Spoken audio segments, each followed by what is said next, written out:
Hi, I'm Keith. I'm an extremely novice woodworker, and I'm going to try to build this end table from 731 Woodworks. I got the plans from him on his website on the interwebs. He's been YouTubing for a long time, and I've just been watching his stuff. And my in-laws decided they want a little end table, so I thought I'd try to put one together. I'm an extremely novice woodworker with really low-end tools, so I thought I'd just video a little bit of this process, and hopefully I would follow along with what they have to say over at 731 Woodwork, but you're welcome to watch this one too. Okay, just to start, I'm gonna cut down my 1x6 by 10 foot stock. Ended up getting this from just a local Home Depot. So they're standard 1x6 stock boards. So I'm going to cut each one to length as it has here in the plans. To do that, I'm going to use this Admiral chop saw or compound miter saw I picked up from Harbor Freight about 3 weeks ago. I've tried to get it as square as I possibly can. I'm clearly no expert on this, but it does cut pretty decent miters, and it will cut a nice square joint as long as I take my time and measure everything out. So start off with the measurement. Start by measuring 23 1/4 from the end here to the length of the legs. Mark it on the board with the pencil. And then using a speed square,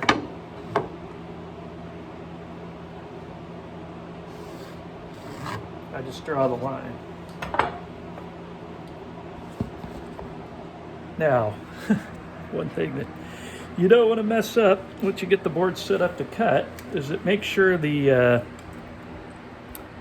blade has a width of, I don't know, about 1/8 of an inch, is make sure that's on the waste side of the board. So that's the common error that I've probably done about half the cuts I make so far. So we're not going to do that this time. The way to avoid that is when you make your pencil mark, you just put a little, show it there, hash toward the waste side of the work, and that'll make sure that you're cutting correctly.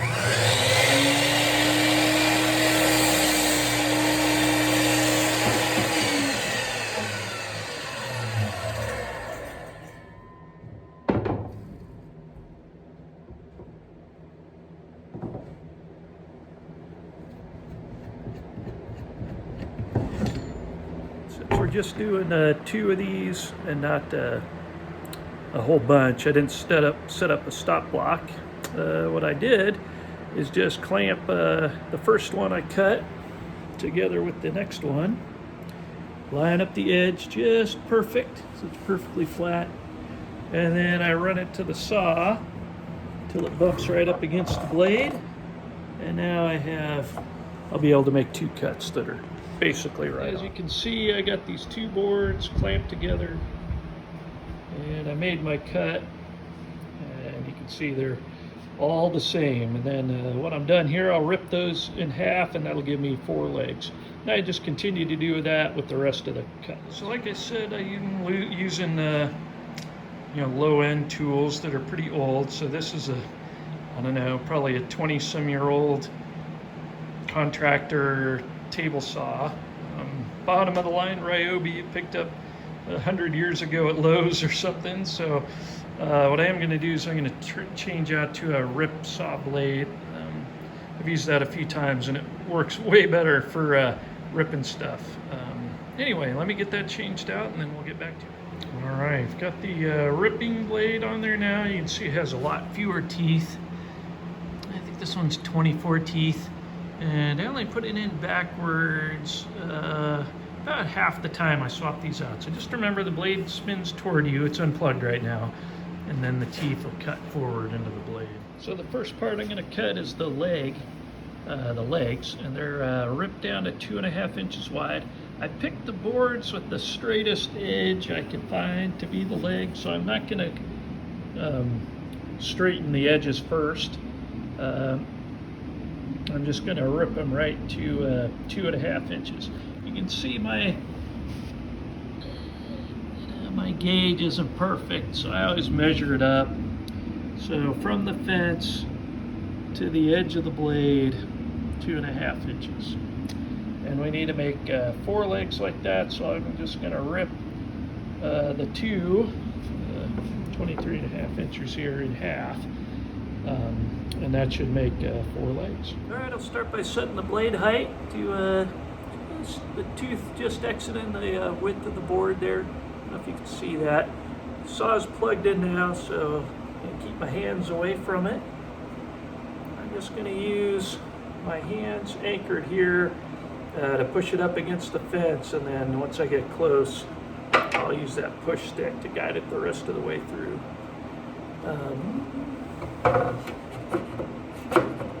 And I've already practiced, so this should slide right onto the table. Actually, see, so I don't want it to hit this camera, so I'm going to move it just to get loud.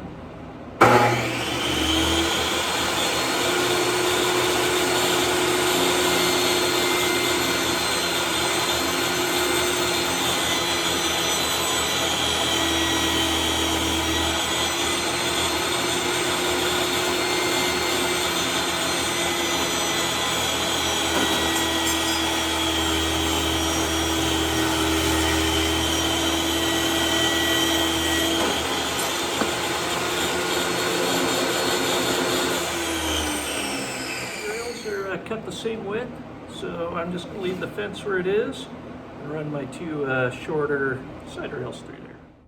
Alrighty, now that all our cuts are done, the next step is to actually assemble the frames. Now the plans and the video that 731 Woodworks has uses pocket screws and glue. I don't have a pocket screw jig, so I'm going to try to do dowels and glue with mine. So I think that dowels and glue is going to be fine for this. But by all means, if you have a pocket screw jig, or if there's some other sort of joinery you want to use, feel free. But I've actually never used dowels before. I just happened to pick some up real cheap while I was buying the wood at Home Depot. So I'm going to give that a shot. So this is the side of one of the frames. So the top one just needs to be flush at the top, and then the bottom leg needs to be about 3.5 inches up from the ends of the legs. So it should end up looking like this. So I just measured out 3.5 inches and put a mark on either side there, and then I just lined the board up with it. So while I have it sitting here on the table, I go ahead and mark out about where I want the dowels to go into. Then using my speed square, I just transfer those basically from one side of the board to the top. And I know I want to drill about in those spots. And then later you'll see that there are these little locating things that make it transfer to the other board. So you don't have to be super precise right here. So not only am I a brand new novice woodworker, I'm also a novice YouTuber. This is my first how-to YouTube video. So the other day when I was doing these dowels, I inadvertently recorded in slow motion.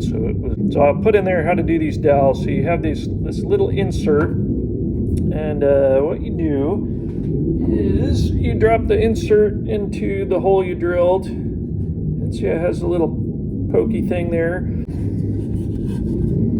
If I wanted to glue, put these two together, I'd just line them up right where I want it to go. Push, and then that little divot is where I would drill the hole for the other end of the dowel. All right, we're definitely learning as we go. So here's my first 2 joints. You can see a little bit of gap. The lines are offset just a hair, probably a 1/16th. And a 1/16th there. So not sure if that's just bend in the wood or my inability to drill straight. You can see my second set, much better, and hardly any gap, and the lines are lined up. So we'll glue this one up. Most of this will be able to get rid of in sanding, but definitely not ideal. So we'll see how the next ones turn out maybe my technique will get a little better. All right, welcome back. Real awkward cell phone angle here, but just gonna try to show you this glue up. So first thing I do is I put some wax paper down to keep the glue from sticking to this table that I'm using for the glue up. And then what I'll do is I'll put glue on all the dowels and insert them. And then I'll put glue on the end of each of these boards and then clamp them to where they go in these boards. So I'm not going to show you the whole glue up thing. That's what I'm going to do, and then I'll show you what it looks like all clamped down to the bench. Alrighty, so I kind of clamped everything together this time. I got one square clamp. Again, that's an old, I don't even know where I picked that thing up, but it just helps make sure it's square. I kind of squared it up with my combination square before clamping it down. Then pressed with these two long clamps, kind of pressed the, where the joints are together. Got a decent glue squeeze out there. Same thing down at the bottom. And then on this flat table, I just kind of clamped it, to make sure there's no twisting. Clamped it down on the edges of the table where I could, and where I couldn't, gallon of Yama lube there to help weight down that corner. And that just keeps it flat against this table. So hopefully everything comes out flat and square enough to finish assembly. So we'll do another one of these with the other leg. My drilling technique has gotten just a little bit better. I'm clamping each board and doing a better job of drilling it. I was thinking about trying it with the drill press, but my press, this old Harbor Freight model, it's not near long enough to fit these boards in there. So I don't even know that I can fit 12 inches, from the base to where the drill bit would be out of the spindle. So here's what we've got. So one thing I discovered with the plans, I cut these, they're 11.5 by 5.5, so basically full length of the board, 11.5 inches long. And these are supposed to be the front rails for the table. And I think this length or width is for the table version with the drawer. So this would be on the front of the table, drawer behind it, and you would pull out and push in the drawer. So actually the one I'm building is without the drawer. So I contacted that 731 Woodworks on his website and conferred about it. And actually what I need to do is cut these down to 2.5 inches, the same as the side rails, if I'm building this without the drawer. So anyway, I'm gonna rip these down to 2.5 on the table saw. And again, thanks a bunch for 731 Woodworks. It's just amazing that, I heard back from him the day I emailed through the website. So just a great resource, a great family, it seems like. I only know them from watching their YouTube channel, but I'll definitely link either their YouTube channel or website or something in the description to this, so you can hopefully benefit from all their knowledge as well. So I got these ripped down, now 2.5 inches wide. So that's the next step according to the plans, is to join those two halves I made before together into one table. I'm going to make a quick change just to the order in which I'm going to do stuff. Is I'm going to go ahead and cut out the little cross pieces and put those in next. That way I can do it with them flat on the table. I think it'll be easier to measure than with a three-dimensional figure, to just work them in 2 dimensions there. And I'll show you what I mean here. All right, the sides of this table are supposed to have these X's or crosses put in them. And in the video, he actually did it once the table halves are joined.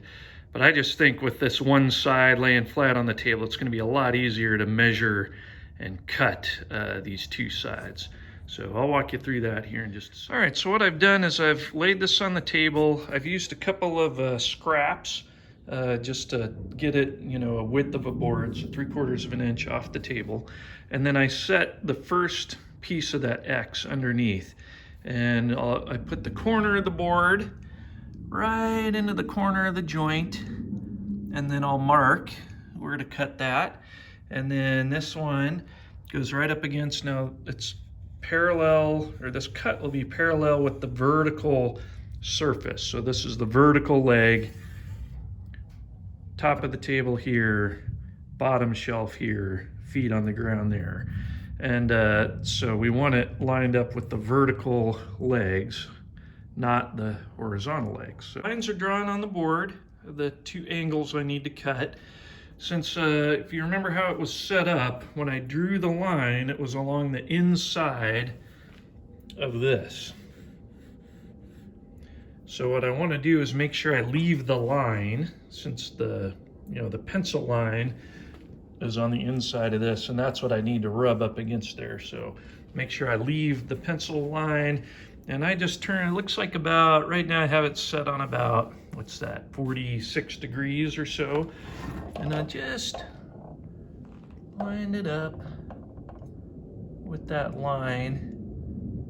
So we'll see, how this is gonna turn out, see if we're close to it or not. So I'll cut that and then see, and then adjust if we need to. Here's how it worked out. Looks like it's just along the pencil line. We'll cut the other end, see how it fits, and then sneak up on it again if we need. All right, so our first attempt was very close. You can see we're hanging off just a bit. So I'm just gonna sneak that angle just a little bit further, cut just a hair more off until it fits in there nice and snug. With just one more kiss of the chop saw on either end, and I increase the angle, half a degree maybe. You can see we get a good fit on the first one. So now what we need to do is the same thing with the second one.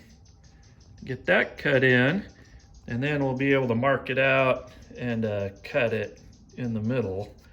So we could do like half lap joints there, but that's getting really complicated with the table saw. So I'll just do it the way the plans call for and just cut this center section out once I get this cut the same way as the other one. So same thing with this one. I put the spacers under there to lift it up off the table, set the cross piece underneath against the vertical sides, and now I'll mark it and cut it just like we did the other one. We have our second leg in.